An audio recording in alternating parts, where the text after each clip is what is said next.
देखिए यहाँ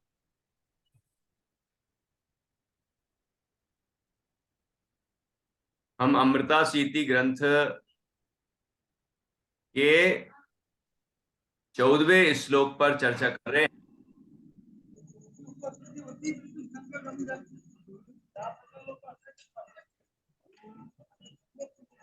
और पहले तो सभी अपने वीडियो को वो क्या बोलते हैं, ऑडियो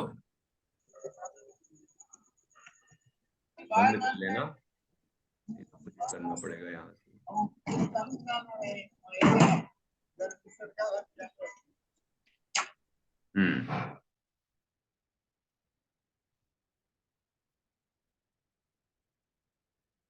देखिए अभी हम यहाँ अभी एक 14वें नंबर श्लोक पर चर्चा कर रहे थे, और इस श्लोक को हमने बड़े सुंदर ढंग से पढ़ा और उसका अर्थ किया, खंडान्वय पढ़ा, अनुवाद पढ़ा, अब भावार्थ, और इसके बाद अब विशेष पर चर्चा कर रहे हैं हम।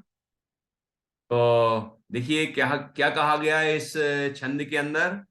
इस छंद के अंदर शरीर की अपवित्रता बताई गई है, और इतना अपवित्र होने पर भी हम उसको पवित्र मानते हैं, पवित्र मानकर उसको उसमें रमते हैं। यह मोह का बड़ा महात्म है, यह मोह की महिमा बताई गई है। ये बात यहाँ कहते हैं विशेष। प्रस्तुत छंद कोई और पढ़ेंगे? हाँ, मंजूषा जी पढ़िए। हाँ, पढ़ते हैं। हाँ, विशेष ना?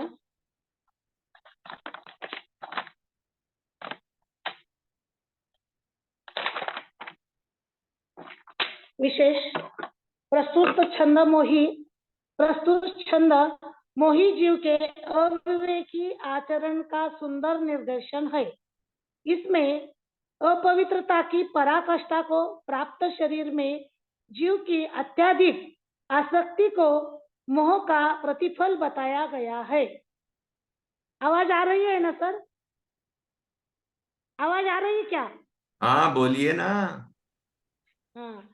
शरीर स्थूल रूप में जीव का सर्वाधिक निकटवर्ती पर पदार्थ है तथा अन्य जगत से संपर्क का माध्यम भी है। अतः यदि जीव शरीर से उपयोगात्मक संबंध तोड़ ले तो समस्त जगत से संबंध विच्छेद के लिए अन्य कुछ नहीं करना पड़ेगा। इसीलिए संपूर्ण आगम में शरीर का असुचित्व वर्णन है। पद्मनंदी पंचविंशतिका में एक ऐसा ही छंद मिलता है। वहाँ मोही जीव की जगह रागी जन शब्द का प्रयोग है। शरीर के असुचित्व को 12 अणुप्रेक्षाओं में भी अनेक आचार्यों ने विविध रूपों में वर्णित किया है, किंतु वहाँ यह सार रूप में सर्वत्र निष्पादित है कि शरीरादि अशुचि है और एक निज चैतन्य आत्म तत्व एवं उसकी प्राप्ति का साधनभूत वीतराग धर्म ही शुचि है। द्रव्य संग्रह में भगवती आराधना, 12 अणुप्रेक्षा, स्वामी कार्तिकेय अणुप्रेक्षा तथा मूलाचार, शरीर के प्रति जीव की आसक्ति ही मोह है, जिसके कारण जीव अंधे व्यक्ति के समान गुण दोष के विवेक से रहित हो जाता है। आत्मानुशासन, प्रशमरति प्रकरण, शरीरगत उक्त रूप अनुचिंतन, संवेद और वैराग्य का कारण माना गया है। ज्ञानार्णव, आदि पुराण, मोक्ष प्राभूत, जो कि ध्यान प्राप्ति की पात्रता के निर्माता है। द्रव्य समय सार कलश, प्रवचन सार इत्यादि। द्रव्य नहीं, दृष्टव्य। दृष्टव्य क्या? उसके बाद बिंदी लगाई तो दृष्टव्य। हाँ, समय सार कलश 23, प्रवचन सार इसमें बताया है। अच्छा, अब यहाँ दो बातें मुख्य आई हैं। एक ये कि शरीर को ही असुचि क्यों कहा जाता है। शरीर के अलावा और भी चीजों को अशुचि बताया जा सकता है, और भी चीजों का वर्णन किया जा सकता है। लेकिन जैसे कि हमने भावना 32 में पढ़ा है कि तन इसका एक नहीं है, सुततीय मित्रों से कैसे, चर्म दूर होने पर तन से रोम समूह रहे कैसे। वहां तो शरीर से भिन्न आत्मा की बात कही है। इस उदाहरण को हम ऐसा भी समझ सकते हैं कि जैसे जैसे इस शरीर शरीर के ऊपर जो रोम है ना, यदि चमड़ी दूर हो जाए, तो शरीर से यदि चमड़ी दूर हो जाए तो रोम रहेगा क्या? क्योंकि रोम चमड़ी के ऊपर लगे हुए हैं, ठीक है ना। ऐसे ही ये वस्त्र, ये धन, ये मकान, ये परिवार, ये कुटुंब, ये जितनी भी बाहर की वस्तुएं हैं, खान पान, जो भी कुछ आती है हमारे सामग्री, भोग सामग्रियां, पंचेंद्रिय के विषय, तो शरीर को अशुचि कह के शरीर से भेद ज्ञान करा दिया, विरक्त कर दिया, तो बाकी चीजों से भी अपने आप हो गया। ये बात इसीलिए शरीर को अशुचि विशेष रूप से कहा गया है ना। तो शरीर आदि अशुचि हैं, और शुद्ध चैतन्य तत्व निज आत्मा वह शुचि है। जब शरीर आत्मा शरीर से भिन्न है, तो फिर जो धन संपदा वैभव आदि है उनसे तो महाभिन्न है। तन से जिसका एक नहीं है, सुततीय मित्रों से कैसे, चर्म दूर होने पर तन से रोम समूह रहे कैसे। ठीक है ना। इस तरह एक बात तो यहां पर ये कही है कि शरीर को ही मुख्यता क्यों दी जाती है, शरीर से ही विरक्ति की भावना क्यों जगाई जाती है, क्योंकि शरीर से विरक्त हो जाएगा तो बाकी चीजों से तो अपने आप विरक्त हो ही जाएगा, क्योंकि बाकी चीजों का संबंध शरीर के साथ है। ठीक है। वस्त्र का संबंध किससे? शरीर से। कुटुंब परिवार का संबंध किससे है? ख्याल में आएगी नहीं? पत्नी बच्चों का जो भी है, सबका संबंध शरीर से। मकान का, धन का, जो भी वस्त्र का, सबका संबंध शरीर से है। जब शरीर से ही जीव विरक्त हो जाएगा तो बाकी चीजों से तो विरक्त होना ही है। इसीलिए शरीर की अशुचिता पर विशेष रूप से आचार्यों ने चर्चा की है। दूसरी बात यहां पर बताई आखिरी में कि शरीरगत उक्त रूप अनुचिंतन संवेग और वैराग का कारण माना गया है।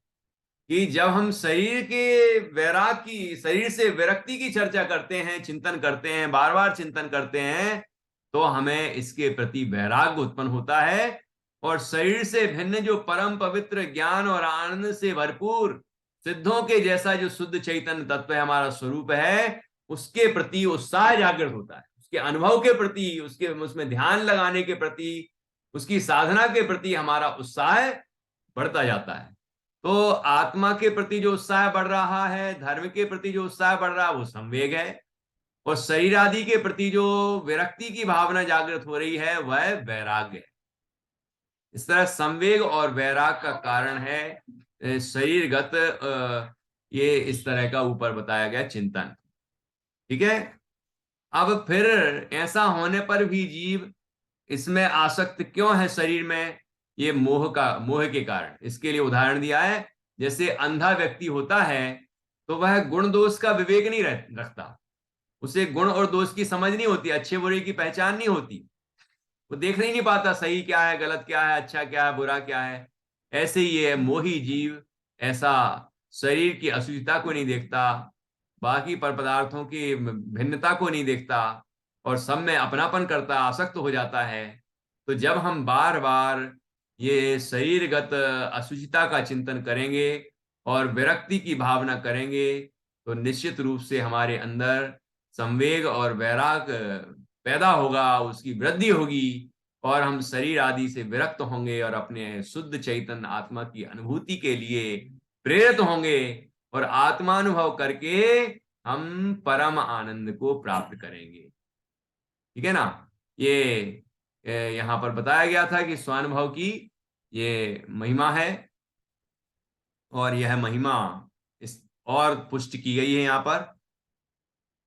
ठीक है, इस तरह से हमने यहाँ ये 14वें नंबर के श्लोक में शरीर की अपवित्रता की चर्चा की, और इसके माध्यम से हमने ये भी समझा कि शरीर के अतिरिक्त भी जितने पदार्थ हैं वो सब भी भिन्न है। जब शरीर अशुचि है, भेद ज्ञान करने लायक है, विरक्त होने लायक है, तो शरीर से संबंधित बाहर का सारा जगत भी विरक्त होने लायक है। ठीक है, और मोह के कारण जीव असुंदर और दुर्गंधित और अपवित्र शरीर में पवित्रता मानता है, परंतु जब जीव इन 12 भावनाओं के माध्यम से या अशुचि भावना के माध्यम से बार बार चिंतन करेगा कि शरीर अपवित्र है, अरे ऐसे असी देह करे क्यों यारी, है इस शरीर से क्यों यारी करते हो, क्यों मित्रता कर रहे हो, है ना, ऐसा बार बार जब चिंतन करेगा तो इससे विरक्ति हो जाएगी। तू चेतन यह देह अचेतन, यह जड़ तू ज्ञानी, मिले अनादि यतन ते बिछुड़े, ज्यों पय अरूपानी, रूप तुम्हारा सब सो न्यारा, भेद ज्ञान करना, जोलो पौरुष थके न तोलो, उद्यम सो चरना।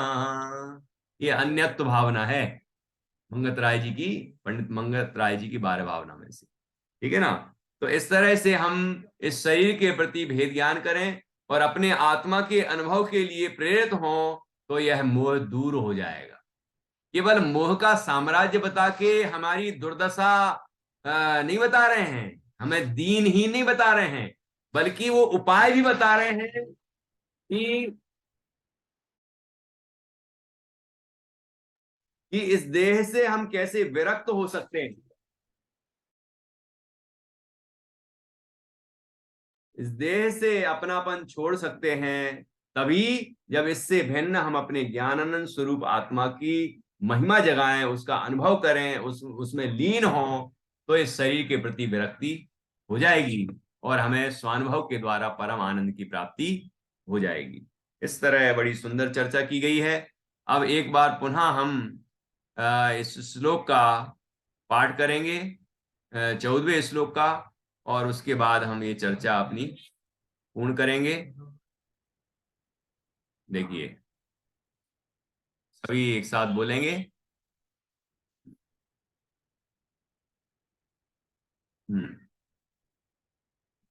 किंचा शुचौ किंचा शुचौ शुचि सुगंधिरसादि वस्तु, यस्मिन् गतं नरकतां समुपैति सद्यः, रम्यते तदपि मोहवशात् शरीरम्, सर्वैरहो विजयते महिमा परोस्य। इस तरह हमने यह 14वां श्लोक पूर्ण किया, इस पर चर्चा की। अब कल हम इसके आगे बढ़ेंगे, 15वें श्लोक पर पहुंचेंगे, जिसमें हम समझेंगे कि ये बहिर्मुख विश्व की दुर्दशा का निरूपण करते हैं।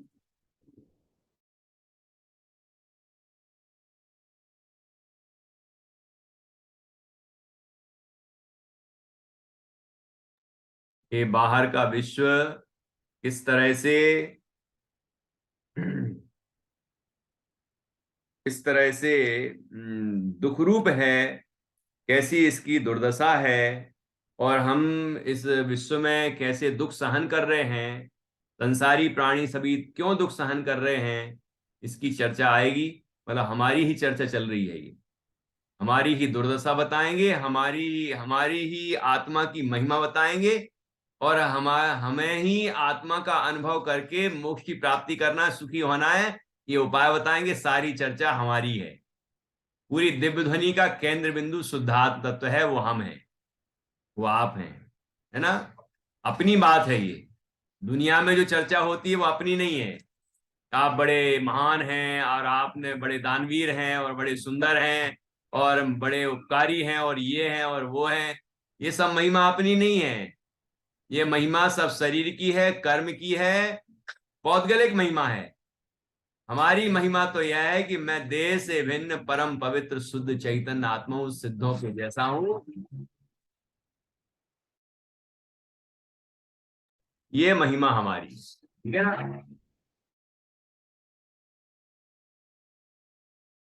अब हम जिनवाणी स्तुति करेंगे। ये बच्चे जिनवाणी स्तुति बोलेंगे।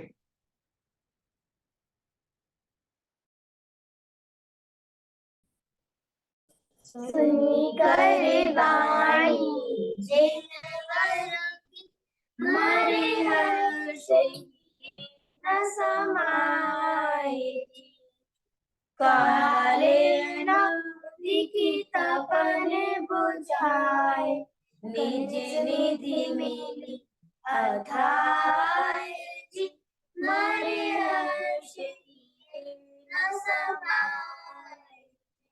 संशय भ्रम और परिहासा, सम्यक बुद्धि उपजाए जी, मरे हर्षि न समाए।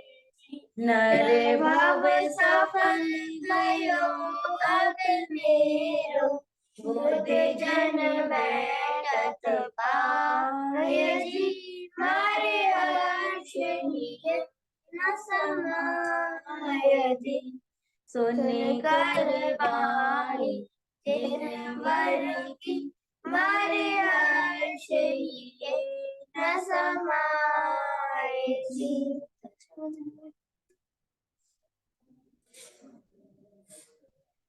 बोले द्वादशांग जिनवाणी माता की जय। जय हो। जिन धर्म की जय। जय हो। सभी नौवार नमोकार मंत्र के माध्यम से पंच परमेष्टि का स्मरण करेंगे।